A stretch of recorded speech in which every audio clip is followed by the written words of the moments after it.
Today we're going to be looking at one of the most underrated tools in every producer's toolkit, the circle of fifths. Let's check it out.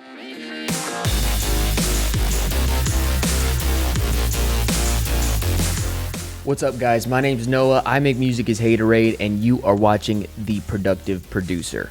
In today's video, we're going to be talking about the circle of fifths. What is the circle of fifths? The circle of fifths is a chart that showcases the relationships between different scales and different keys. Each key is separated on the chart by a fifth or 7 semitones. So let's look at what the circle of fifths looks like. So here's an image of the circle of fifths. I mean, there are a bunch of different images out there you could find. They all say essentially the same thing, but we're focusing on just the outer ring and the inner ring. And the reason why the major keys are not lined up with the minor keys is because they don't share the same notes. The C major scale has different notes than the C minor scale. So out here, if we take the C major scale, we can look at what the keys in the C major scale look like. They're all white keys from C to C. And the A minor scale also shares all the same keys. They're all white keys. They just start from different positions. So why does this matter? This matters because understanding this concept will open up a lot more possibilities for you using different melodies or different loops. You could have written a melody that's in a completely different key.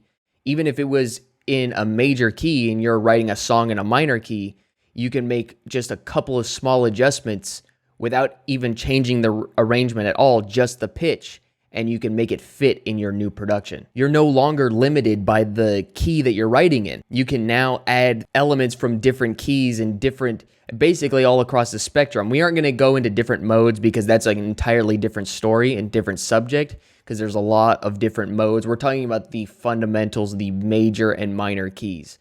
So let's take a look and see how this works in action. So I've got a chord progression here in D minor. The D minor scale is directly related to the F major scale. They all share the same notes. So if that's the case, here's what it sounds like with a drum loop here.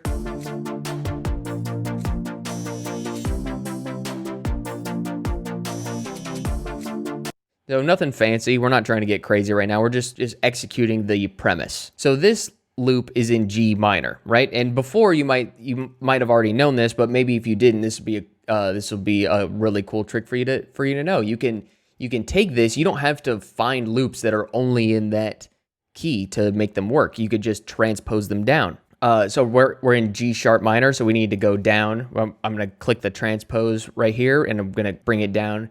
G, F sharp, F, E, D sharp, D, down 6. Now when we play them together,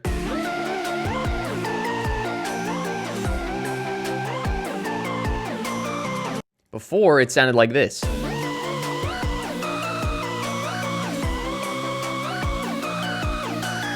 Not quite what we want, but that's easy enough, right? You just count the keys down or the half steps or the notes down until you reach that root note. And now instead of G sharp minor, this is in D minor. Okay, well, that's easy enough. But what if we're using a major scale? If we try to make this, like, what is it? This is E major. And if we brought it down to D, so down to D sharp and D to D, now, like, listen to how this sounds.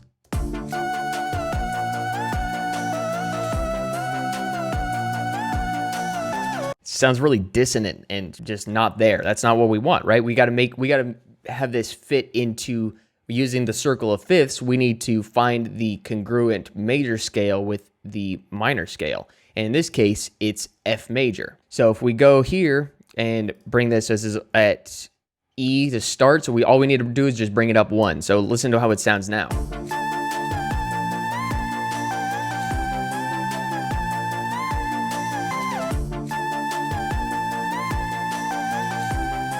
Let's try it again. Let's go, here's a G major sample here. That one doesn't work, so we'll bring that one down 2. So we need to go down F sharp, F. Now,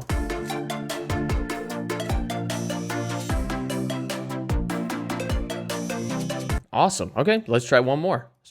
This one's a dramatically different one.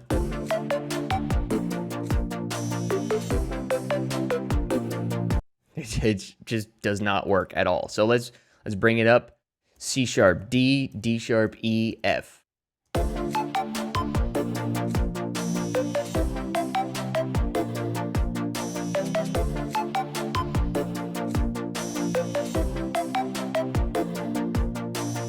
And there you have it. That's how you can use the circle of fifths to your advantage when you're working in the studio. This is super helpful and helps you get the ball rolling. It helps reduce that friction, that creative friction of getting an idea and then executing it. Thanks for watching, guys. I wanted to let you guys know that I have something really special for the productive producers.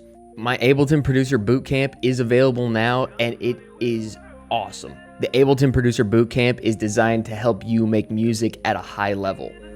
If it takes you longer than a week or 2 weeks, sometimes even maybe a month to finish a song, this is designed specifically for you to help you get those reps in, to help you shift your workflow to a more productive way of producing. And the best part is, it's just as affordable as it is effective. So go check it out. The link is in the description. There's a discount code just for the productive producers up until the end of June.